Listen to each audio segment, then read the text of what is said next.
All right, welcome back, Sunrisers. If you're just joining us, thanks so much for making it sunrise. And you're just in time to react. Yes. And we're not doing videos today. Oh, wait, what? Thanks for telling us. Here's a genuine reaction. We're reacting to some classic tales. Oh, that might just have you reliving your childhood. So let's see what we got. Oh, we're pulling them out of here. Okay, got it. Okay. Not chicken in this box. What do we have here? There's a book in the bucket. Thing. There, Tami. There, Tami. Robin Hood. That's the first book that's in here. Never read it. Same. Yeah, you've read every book on the planet. Surely you've come across this one. Never read it. This looks like it's a really old book for true because look how much the book costs. Oh, wow. Yeah, $185. I don't think this book costs $185 anymore. I remember when. But this was a great story. Robin Hood was a great story. I've seen many films about it, but never actually read the book. So there you go. Robin Hood is one of those stories that actually make you go, because he was taking from the rich to give to the poor. And it's just like, okay, it brings up the whole discussion about ethics and what is morally correct. And is that okay? And is it okay? Yeah. But then it begs the question, I say it all the time, you have people who, this 1% that have this chunk of money. And they're taking from the poor.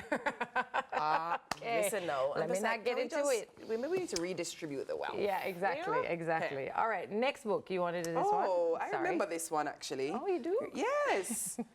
I must have been in school with IT. Wait a minute. These are IT's books. Thank you so much for lending them to us. You guys remember Old Story Time and Smile Orange? Yeah. Wow. This is by Trevor Rohn. Yes. Good one indeed. I think we should, there's a bookmark in there. I feel like we should just open to that page. Yeah, I would love to open it. Is a party bag? Oh, no, I it's wonder not. if it's a... Oh my gosh, it's a receipt. No. Did That's not so age funny. well. I know. What page was it on? Oops, no, lost it. Never mind. But what's interesting about this, if you haven't read it, I'm just going to tell you what's on the back. Go on It then. says it's 2 plays by Jamaica's leading dramatist. His sparkling original talent has won acclaim from critics and audiences worldwide. So Old Story Time is a poignant, affectionate commentary on rural life in Jamaica and the pride of motherhood.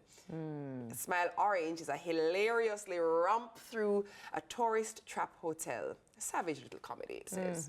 It's like actually good. I remember this one. I know it, but I never read it. Yeah. Yeah. So, all right, what's next? I feel like we've not read these books.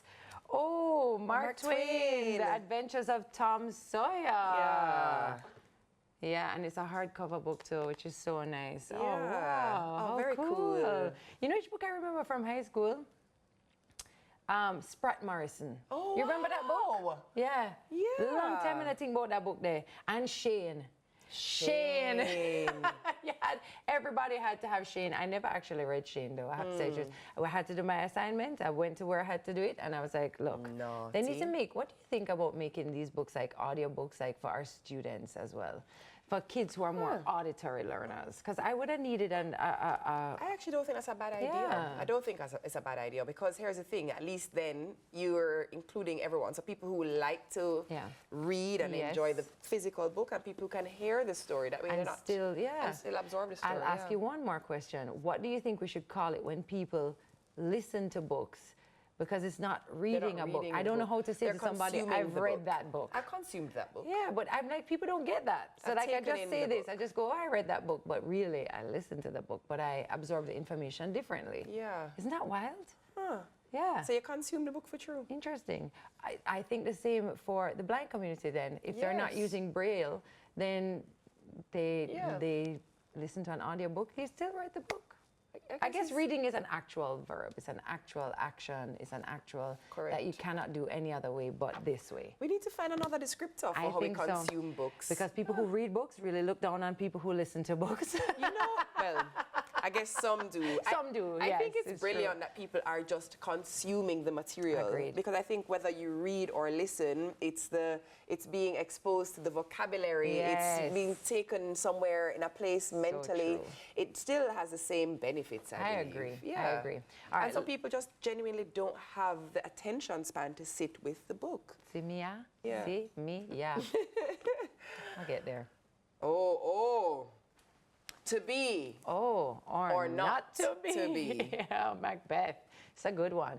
I remember having to read a lot of Shakespeare when I went to England and did literature. Yeah. And I was just like, man, A Midsummer Night's Dream. I mean, Shakespeare, it's written in a way that was even harder for me to understand. Right, So talk about like not being able to sit and read a book, but talk about having to read a book in this language and in this way and make sense of it was actually torture for me. It's actually kind of amazing how language has morphed and transformed, because in these days, I'd have been left behind. Yeah. Yeah, and tell you the truth, Shakespeare, I mean, brilliant. Yeah. On so many levels.